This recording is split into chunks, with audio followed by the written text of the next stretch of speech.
The Silent Harbinger. In a desolate hospital ward, a young patient named Emily lay frail and weak. Pale and breathless, she sensed an ominous presence lurking in the shadows of her room. Night after night, a figure draped in black robes and shrouded by a hooded cloak stood silently at the foot of her bed. Emily's heart raced every time she caught a glimpse of the figure. She knew it was the angel of death, drawn to claim her soul. Its ethereal form exuded a chilling coldness, and the air turned heavy with a sense of impending doom. Terrified, Emily confided in her nurse, who dismissed her fears as mere delusions. But as the days passed, Emily's health deteriorated rapidly, and the figure grew more persistent. She became convinced that her time was running out, and her every breath seemed like a countdown to her demise. Then, one fateful night, as the angel of death drew nearer, Emily summoned all her courage. In a trembling voice, she pleaded, "Please, spare me a little longer. I am not ready to leave this world."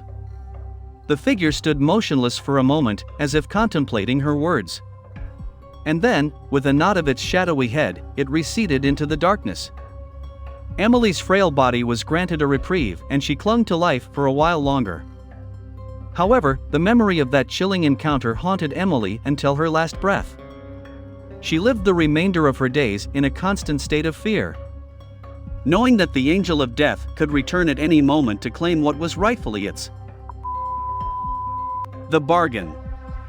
In a remote village nestled in the mountains, a desperate man named Thomas faced a dire predicament. His wife, Sarah, lay on her deathbed, succumbing to a terminal illness. Desperate for a miracle, Thomas sought the help of a mysterious stranger known for his arcane knowledge.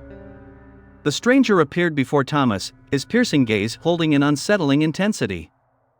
"I can save your wife," he whispered, "but there will be a price." Thomas, blinded by grief and hope, eagerly agreed to any terms. Unbeknownst to him, the stranger was none other than the angel of death, disguised to lure unsuspecting souls into its grasp. Days turned into weeks, and Thomas watched in awe as his wife's health miraculously improved. But a dark cloud loomed over their newfound happiness. The stranger, now revealed in his true form, visited Thomas one final time. With a voice that sent shivers down Thomas's spine, the angel of death declared, "The time has come for me to collect what is owed. I spared your wife's life, but now I claim another in her stead." Thomas pleaded and begged, but the angel of death remained resolute. In despair, Thomas realized the terrible truth: he had unknowingly struck a deal with death itself. As the village mourned the loss of Thomas, a somber silence fell over the once bustling community.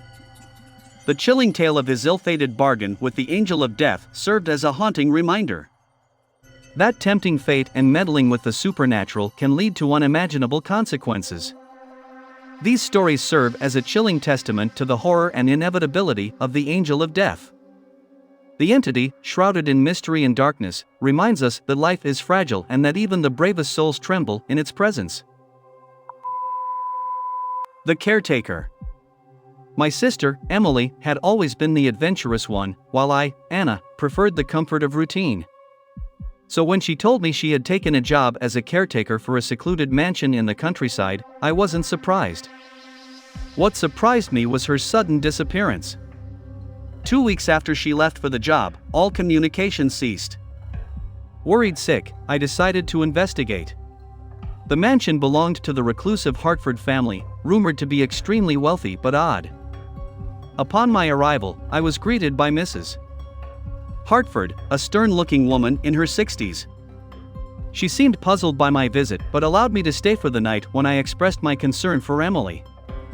"The previous caretaker left unexpectedly," she said cautiously. "We've had a hard time finding a replacement." When I asked to see the room where Emily stayed, Mrs. Hartford hesitated but eventually led me upstairs. The room was clean but barely touched. Emily's belongings were neatly packed in a suitcase. It was as if she had never been there, or worse, like she had left in a hurry. Dinner was an awkward affair. Mr. Hartford, a tall man with piercing eyes, joined us but spoke very little. Their adult son, Mark, was absent, away on business, they said. But the oddest thing was yet to come. After dinner, Mrs. Hartford led me to a room down the hall. "This is Charlotte," she announced, opening the door. I gasped. Sitting in a chair was a life-sized mannequin dressed in elegant clothes. It looked eerily lifelike, with intricate detailing, right down to the strands of its blonde hair and the blue of its eyes. "Charlotte is like a daughter to us," Mrs. Hartford continued, oblivious to my reaction. "Your job is to take care of her. Change her clothes, comb her hair, and talk to her. She gets lonely." I couldn't believe what I was hearing. Yet, something about Charlotte unnerved me. The way her eyes seemed to follow me, full of life. That night, I barely slept. How could Emily stay here, let alone vanish without a word? I decided to search the house as everyone else slept. What I found made my blood run cold. In the attic, covered in dust, was another mannequin. It looked uncannily like Emily. My hands trembled as I touched its face. It was as cold as ice, but felt strangely familiar. I knew I had to leave. Just as I was about to pack my bags, I heard footsteps. I turned around to find Charlotte standing at the doorway, holding a letter in her hand. How did she get here? The letter was from Emily. It was a warning, telling me to leave immediately. But what chilled me to the bone was the postscript. P.S. Don't trust Charlotte. As I looked up, the mannequin was gone. I didn't wait any longer. I grabbed my bag and ran, only stopping to leave a note for the Hartfords, telling them never to contact me again. As I sped away, my phone buzzed. It was a message from Emily's number. "Anna, you need to come back. Charlotte is lonely." As I blocked the number, another message popped up, this time from an unknown number. "Thank you for visiting, Anna. Charlotte enjoyed your company." I never went back to the Hartford mansion, and I never found Emily. But sometimes, when I'm alone, I can't shake the feeling that someone is watching me.